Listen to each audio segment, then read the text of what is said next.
जे आमर बंधुगाँ ब्लॉक भितर आज 3टा रास्तार भित्तिप्रस्तर स्थापन होती है। दीर्घ दिन दाबी थिला। विगत दिन में मुझे निर्वाचन प्रचार हो कि लोक असुविधा बुझापी बुलाबुली करूली से समय ही लोकंर असुविधा को लिखि नहीं से समय ही माननीय मंत्री को हो चीफ सेक्रेटरी हो एवं जिलापाल को समस्त को चिठी करी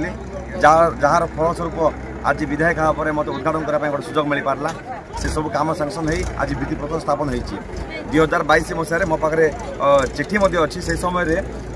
आंध्र में मिसवा चेतावनी देले ग्रामवासी एमती लोक कही दाबीपत्र उपस्थापन करते जार फलस्वरूप आज से गोटे नुआ रास्तार उन्मोचन हो पारी बहुत शीघ्र स्टार्ट हो कम बर्तमान चालू अच्छी आमर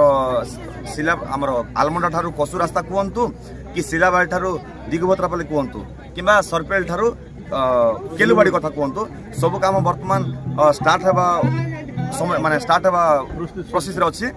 आउ सप्ताह भितर कम स्टार्ट होगी लोकों बोली उद्दिष्ट हो तेणु आशा करुच्ची आसंता बस से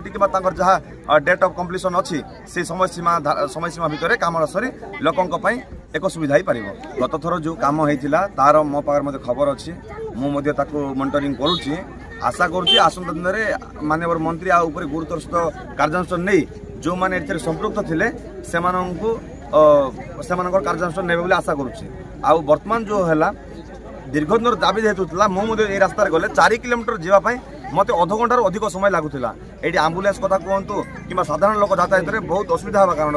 आपको एक नुआ टेंडर कर लोकों उत्सर्गीकृत कराई कि पुराणा कथा को भूली दि जाए ना पुराणार जो हिसाब अच्छी सब तुटा जीपर से जो मैंने संपृक्त अच्छा से तदंत परिसर अणा जाए दंड दिज्व ना सेमती किसी नहीं बर्तमान एक नुआ भाव में कम हम नुआ हिसाब से कम भल कम हम आगे जहाँ घटी जाता तदंत परिसर को अच्छी तदंत कर कार्यानुष्ठान।